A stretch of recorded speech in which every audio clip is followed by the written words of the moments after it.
माननीय न्यायमूर्ति चंद्रचूड़ जी, आज का विषय है अनलीगल तरीके से चंदा इकट्ठा करना। तो अगर ये ऐसा हो रहा है तो इसमें पूर्व प्रधानमंत्री माननीय मनमोहन सिंह जी जिम्मेदार हैं।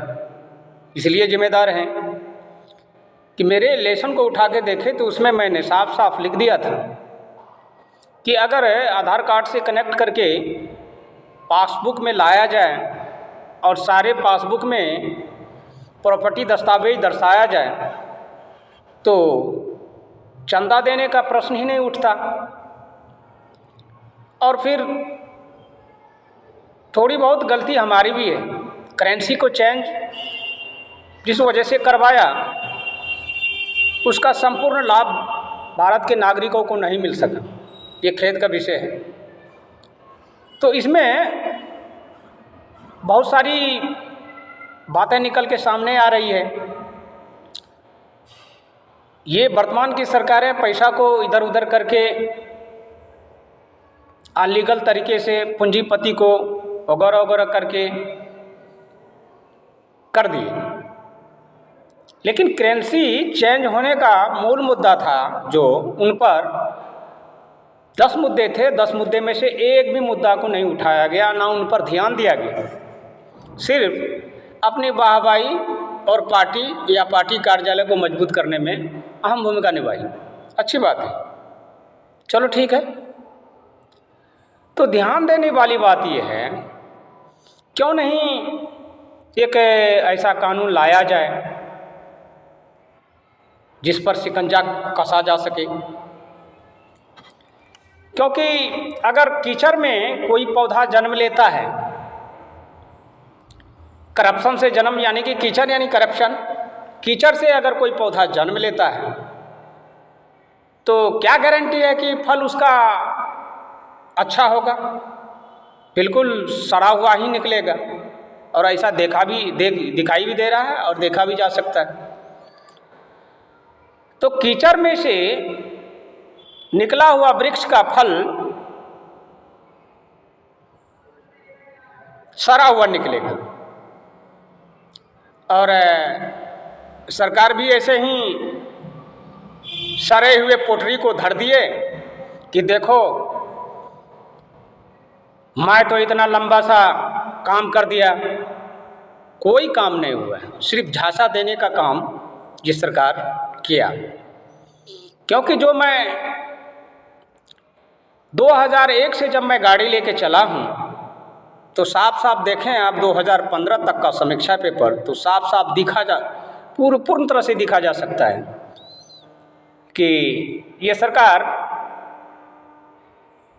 नागरिकों को संपूर्ण झांसा देने में कामयाब हो ही रहे थे कि हमारी छुट्टी समाप्त हो गई। क्योंकि मैं 7 साल के लिए छुट्टी गया था और मैं छुट्टी पर नहीं हूँ अब मैं हर डिपार्टमेंट से हर चीज़ का ब्यौरा मांगने का मुझे अधिकार है। क्योंकि मैं एक भारतीय लिसनर हूँ, दुनिया जानती है, भारत ही नहीं विश्व के अनेकों देश हमसे वाकिफ़ हैं कि हाँ, हिसाब लेने में ये देना चाहिए इसे।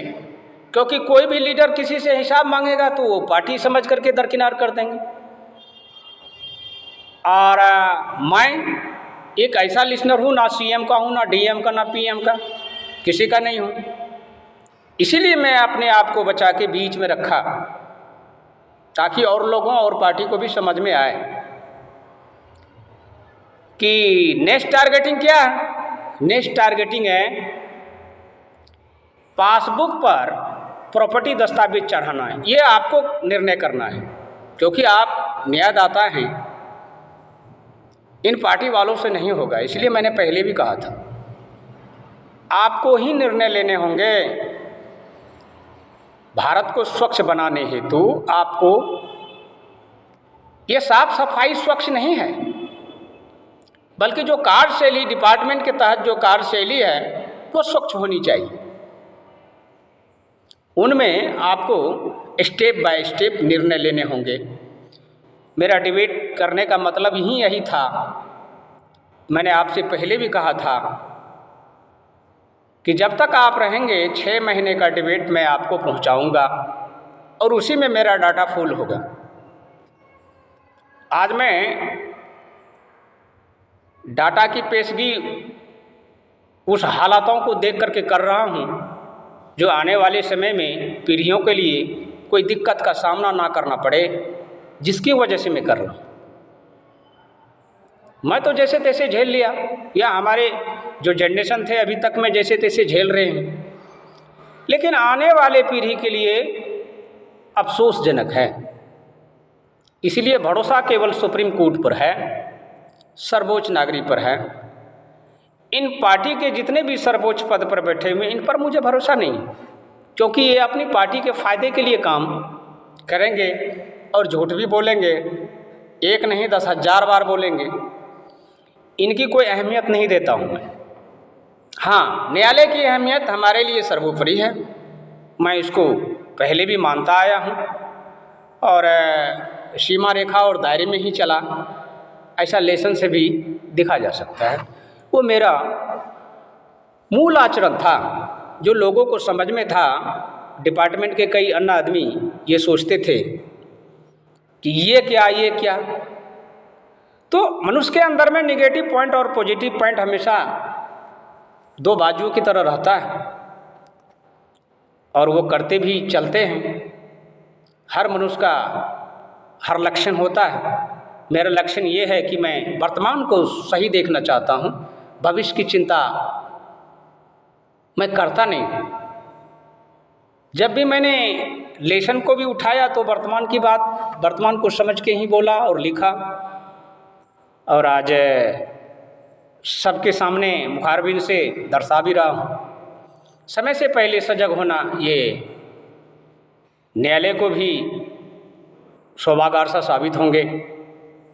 इसलिए आपसे पुरजोर अपील है कि आप इसको बैन करें और जहाँ जहाँ चंदा का पैसा किसी भी पार्टी को आए तो उनका लेखा जोखा पहले हो पूर्ण तरह से, ताकि जनता भी देख सके। और जनता को जानने का पूर्ण अधिकार है, इसीलिए मैं बीच में रखा था। बीच में इसलिए हूँ कि मैं सभी पार्टी को देख सकूँ। मैंने पहले कहा कि मैं पॉलिटिकल एम्पायर हूँ, डिसीजन दो दूंगा, जो करूँगा जनहित में होगा, एक समाज के लिए होगा। अगर मैं किसी पार्टी में चला जाता तो आज ये बात आपसे नहीं कह पाते और हिम्मत नहीं होती, क्योंकि काम के अनुसार ही आदमी को हिम्मत पैदा होता है। और मुझे काम से ही हिम्मत मिली है, आचरणों से हिम्मत मिली है और बाबा साहब के उन संविधानों से, उस आर्टिकलों से हिम्मत प्रदान हुई है। इन्हीं चंद शब्दों के साथ मैं अपने मुख को विराम देता हूँ। जय भीम, जय भारत, जय रविदास, नमो बुद्ध।